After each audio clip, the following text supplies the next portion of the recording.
नमस्कार दोस्तों। आज हम बात करने वाले हैं उस विषय पर जिससे आप और हम कहीं ना कहीं प्रभावित हुए हैं।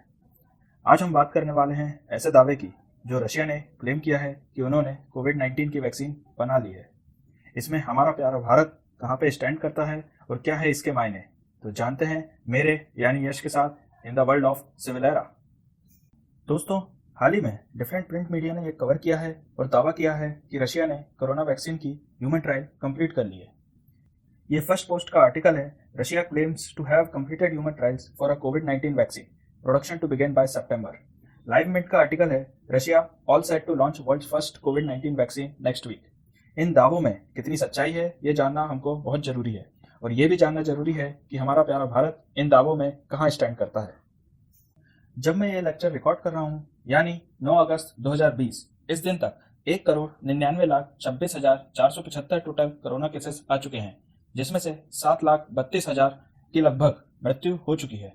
अगर रशिया ने यह क्लेम किया है कि उन्होंने कोविड-19 की वैक्सीन बना ली है तो ये मानव जाति के लिए बहुत बड़ी उपलब्धि होगी, क्योंकि कोविड-19 की वैक्सीन के लिए न केवल रशिया पर वर्ल्ड की सारी कंट्रीज ही अपना दावा ठोक रही हैं। रशिया की बात करें तो वहां पे टोटल केसेस हैं 8,87,536 और उनमें से एक्टिव केसेस हैं 1,80,000 अप्रोक्सीमेटली। ये पेज वर्ल्डोमीटर के द्वारा लिया गया है, तो आप देख सकते हैं टोटल कोरोना केसेस कितने हैं रशिया में और भारत में। इस पैंडेमिक से सबसे ज्यादा प्रभावित होने वाला देश है अमेरिका, जिसके टोटल केसेस हैं 51,67,701। अगर हम रशिया की बात करें तो रशिया आता है चौथे नंबर पर, जिसमें टोटल केसेस हैं 8,87,536, जिसमें से लगभग 1,80,000 केसेस एक्टिव हैं।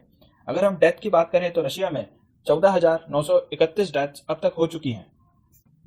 हाल ही में रशिया की गवर्नमेंट ने यह क्लेम किया है कि उनके यहाँ कोविड-19 की वैक्सीन रेडी हो चुकी है, और ये वैक्सीन डेवलप की है गैमलर रिसर्च इंस्टीट्यूट और रशियन डिफेंस मिनिस्ट्री ने मिलकर। इसके क्लिनिकल ट्रायल्स 17 जून को ही चालू हो चुके थे और इसमें लगभग 100 वॉलंटियर्स ने अपना योगदान भी प्रदान किया। हमको ये जानना बहुत जरूरी है कि कोई भी ड्रग्स, कोई भी वैक्सीन बनने से पहले वो कितने फेजेस से गुजरती है।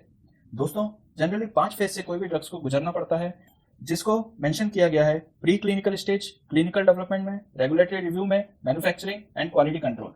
जब हम न्यूज सुनते हैं कि फर्स्ट फेज, सेकंड फेज और थर्ड फेज कोई भी वैक्सीन कंप्लीट कर चुकी है, इसका मतलब ये होता है कि फर्स्ट फेज में कोई भी ड्रग्स स्मॉल कम्युनिटी के ऊपर टेस्ट की जाती है, सेकंड फेज में उस कम्युनिटी के ऊपर टेस्ट की जाती है जो उस बीमारी से प्रभावित है, और थर्ड फेज में देखा जाता है कि इसकी एफिशिएंसी और सेफ्टी किस हद तक है। दोस्तों, रशिया वर्ल्ड में चौथे नंबर का देश है जो सबसे ज्यादा प्रभावित हुआ है कोरोना केसेस से। रशिया की गवर्नमेंट ने यह दावा किया है कि उन्होंने कोविड-19 की वैक्सीन लगभग 1600 लोगों पर आजमा चुकी है और वो बिल्कुल सेफ एंड इफेक्टिवली वर्क कर रही है। रशिया गवर्नमेंट 12 अगस्त को कोरोना वैक्सीन की ऑफिशियल रजिस्ट्रेशन कराएगी। रशिया के प्रेसिडेंट हैं व्लादिमीर पुतिन, जिन्होंने क्लिनिकल ट्रायल्स को शॉर्ट करते हुए कोविड-19 की वैक्सीन बनाने के लिए हरी झंडी बहुत पहले ही दे दी थी। रशियन डिफेंस मिनिस्ट्री की तरफ से एक ऑफिशियली स्टेटमेंट आया है। The result of the checkup clearly demonstrate on the unmistakable immune response attained through the vaccination. No side effect or issue with the body of volunteer were found, the ministry said according to Sputnik News, जो कि एक बहुत प्रसिद्ध channel है इन दी Russia. We are very much counting on starting mass production in September. ये official statement है industry minister का Dennis मोंट्रोव, जिन्होंने हाल ही में इंटरव्यू में कहा है कि हम अपना मास प्रोडक्शन सितंबर से स्टार्ट कर सकते हैं। रशिया के इस क्लेम का WHO पे क्या रिएक्शन है, ये तो आप एक स्टेटमेंट से पता कर ही सकते हैं। WHO के प्रेसिडेंट हैं जिनका नाम है टेड्रस एडोम, जिन्होंने कई बार प्रेस कॉन्फ्रेंस कर चुके हैं और ये भी कह चुके हैं कि कोविड-19 की वैक्सीन आना शायद इम्पॉसिबल है। परंतु जब रशिया ने यह क्लेम किया तो उन्होंने ये कहा कि वैक्सीन की क्लिनिकल स्टेज क्लियर करने में और असली वैक्सीन आने में बहुत अंतर है। तो देखते हैं 12 तारीख को जब रशिया ऑफिशियली कोविड-19 की वैक्सीन रजिस्टर कर रही होगी, तब WHO वहां पे अपना क्या स्टैंड रखता है। हमको बात करनी होगी कि हमारा प्यारा भारत इस वैक्सीन की दौड़ में कहां पर चल रहा है। इकोनॉमिक टाइम्स का एक आर्टिकल है कि human trials for covid vaccine initiated in India, जो कि ICMR ने कंफर्म किया है। भारत की कोरोना वैक्सीन का नाम है कोवैक्सीन, जिसको भारत बायोटेक और ICMR मतलब Indian council of medical research ने मिलकर तैयार किया है। कोवैक्सीन का ह्यूमन ट्रायल चल रहा है, जिसकी permission drug controller general of India मतलब DCGI ने first, second and third phase के लिए दे चुकी है।